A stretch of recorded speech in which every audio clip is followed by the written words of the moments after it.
नमस्कार. चला, आज आपण एका अशा जबरदस्त धान्याबद्दल बोलूया, जे आपल्या परंपरेचा भाग तर आहे, पण आजच्या धावपळीच्या आयुष्यात कुठेतरी मागे पडलंय. हो, बरोबर ओळखलत, आपण बोलतोय नाचणी किंवा रागीबद्दल. एका छोट्याशा दाण्यात दडलेल्या आरोग्याच्या मोठ्या खजिन्याबद्दल. पण हा प्रश्न साहजिकच आहे, की एका एवढ्याशा धान्यामध्ये इतके सगळे फायदे एकत्र कसे काय असू शकतात? चला, आज नाचणीच्या याच पौष्टिक दुनियेत जरा डोकावून बघूया आणि या प्रश्नाचं उत्तर शोधूया. तर सगळ्यात आधी नाचणी म्हणजे नेमकं काय? अगदी सोपं आहे. हे एक खूप जुनं म्हणजे अगदी प्राचीन, गडद तपकिरी रंगाचं धान्य आहे. दिसायला साधनचं पण गुणांनी भरलेलं. आपल्या पूर्वजांनी याचं महत्त्व खूप आधीच ओळखलं होतं. आणि नाचणीचं सगळ्यात मोठं वैशिष्ट्य काय आहे माहितीये?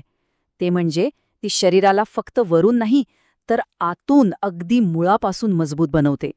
ही एक अशी शक्ती आहे जी आपल्या आरोग्याचा पायाच पक्का करते. आणि हे कसं होतं तेच आपण आता पुढे पाहणार आहोत. आता आपण बघूया की नाचणीमध्ये असं नेमकं काय आहे जे तिला सगळ्यांसाठीच आरोग्याचा एक भक्कम आधार बनवतं. ही अशी पोषण मूल्ये आहेत जी लहान मोठ्या सगळ्यांनाच उपयोगी पडतात. नाचणीला कॅल्शियमचा राजा का म्हणतात माहितीये? कारण ते खरंच आहे. तुम्हाला आश्चर्य वाटेल, पण इतर धान्यांच्या तुलनेत नाचणीत कित्येक पटींनी जास्त कॅल्शियम असतं.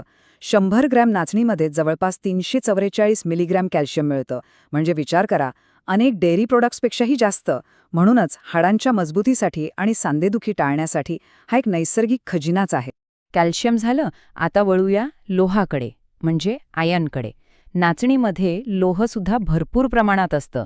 आणि ह्या लोहामुळे काय होतं? तर रक्तामधलं हिमोग्लोबिन वाढतं. आणि हिमोग्लोबिन वाढलं की दिवसभर येणारा थकवा, मरगळ सगळं गायब होतं. विशेषतः महिलांमध्ये रक्ताची कमतरता टाळण्यासाठी तर नाचणी हा एक उत्तम नैसर्गिक उपाय आहे. नाचणी फक्त आपला जनरल आरोग्यच सुधारत नाही, तर काही खास आरोग्य समस्यांवर सुद्धा एक नैसर्गिक उपाय म्हणून काम करते. चला बघूया, हे छोटंसं धान्य कोणत्या मोठ्या समस्यांना हरवू शकतं. डायबिटीज असणाऱ्यांसाठी तर नाचणी म्हणजे जणू एक वरदानच आहे. याचं मुख्य कारण आहे तिचा लो ग्लायसेमिक इंडेक्स.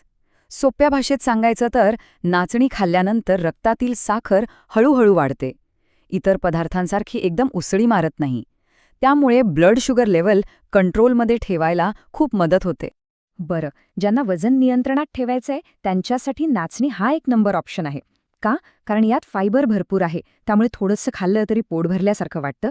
आणि एक इंटरेस्टिंग गोष्ट म्हणजे यात ट्रिप्टोफॅन नावाचं एक अमिनो ॲसिड असतं, ज्यामुळे भूक कमी लागते आणि आपण उगाचच काहीही खाणं टाळतो. नाचणीचं महत्त्व फक्त इथपर्यंतच थांबत नाही. हे एक असं सुपरफूड आहे जे घरातल्या लहान मुलांपासून ते मोठ्यांपर्यंत सगळ्या पिढ्यांचं पोषण करतं. लहान मुलांच्या वाढीच्या काळात तर नाचणी अक्षरशः जादू करते. आपण लहानपणी नाचणीची पेज किंवा सत्व खाल्लं असेलच. आठवते? ते उगाच नाही, कारण यातून मुलांच्या हाडांची वाढ तर चांगली होतेच, पण त्यांच्या मेंदूच्या विकासालाही चालना मिळते. हा लहानपणीचा मजबूत पाया पुढे खूप कामी येतो.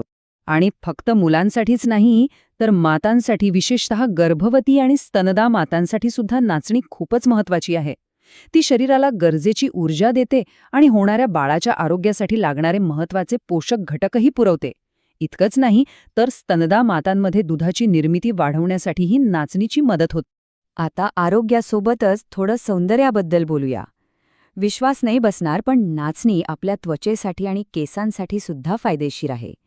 यात जे अँटीऑक्सिडंट्स असतात ते त्वचेला तजेलदार ठेवतात आणि सुरकुत्या कमी करायला मदत करतात. शिवाय केस गळतीची समस्या कमी व्हायलाही मदत होते. म्हणजे नाचणी आतून आणि बाहेरून दोन्ही बाजूनी सौंदर्य खुलवते. आता इतके सगळे फायदे ऐकल्यावर कदाचित असं वाटू शकतं की नाचणी आहारात वापरणं अवघड असेल. पण थांबा, तसं अजिबात नाहीये. नाचणी हे आपल्या स्वयंपाकघरातलं एक अष्टपैलू धान्य आहे, जे पारंपरिक पदार्थांपासून ते आधुनिक पदार्थांपर्यंत कुठेही सहज वापरता येतं. नाचणीची पारंपरिक भाकरी तर आहेच, पण त्यासोबतच मऊ डोसे, पौष्टिक लाडू, लहान मुलांसाठी सत्व आणि एवढंच काय, आजकाल तर नाचणीचा केकसुद्धा बनतो. म्हणजे आरोग्य आणि चव दोन्ही गोष्टी एकत्र मिळतात. यामुळे आहारात नाचणीचा समावेश करणं खूपच सोपं आणि इंटरेस्टिंग होतं. म्हणूनच असं म्हटलं जातं की नाचणी म्हणजे केवळ एक धान्य नाही, तर ते आहे आरोग्य, ताकद आणि आपल्या समृद्ध परंपरेचा एक सुंदर संगम. हे एक असं धान्य आहे जे आपल्याला पुन्हा एकदा निसर्गाच्या जवळ घेऊन जातं. तर मग आता हे सगळे जाणून घेतल्यावर एक महत्त्वाचा प्रश्न उरतो की आरोग्याची ही नैसर्गिक शक्ती, हा खजिना आपण आपल्या रोजच्या जेवणात कसा आणणार आहोत? विचार करण्यासारखी गोष्ट आहे.